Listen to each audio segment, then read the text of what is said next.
A key US consumer sentiment measure dropped to a pandemic-era low this month as the more infectious Delta variant of the coronavirus strengthened fears over the direction of the world's biggest economy. The University of Michigan's Consumer Sentiment Index was down 11 points to 70.2 in its initial reading for August, marking the lowest reading for the measure since December 2011, and ending more than 13% lower from July's figures of 81.2 and April 2020's 71.8.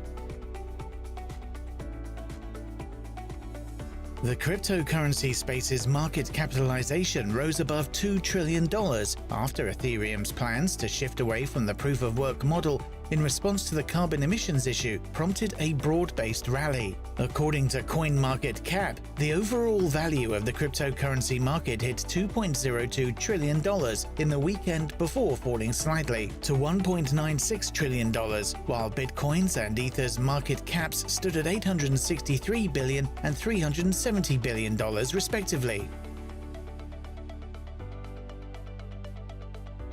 The S&P 500 fell on Tuesday, ending a 5-day winning streak, as consumer discretionary stocks slipped after Home Depot's second quarter same-store sales of 4.5% came in slightly below expectations, and consumer concerns amid US retail sales hitting a 2-month low of 1.1% in July. The S&P 500 index shed 0.7%, while cyclical stocks in the industrials, materials, and consumer discretionary sector also edged lower, with the latter losing over 2% amid pressure from retailers including Amazon.com Inc. and Home Depot.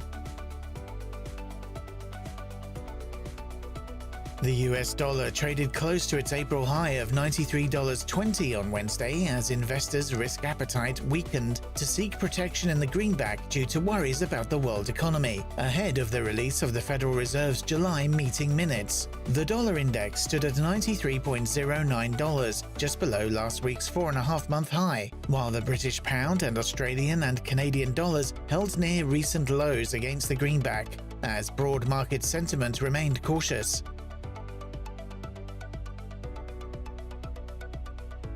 Goldman Sachs Group on Thursday announced that it would acquire European asset manager NN Investment Partners, or NNIP, from its parent company NN Group NV for €1.7 billion or $1.98 billion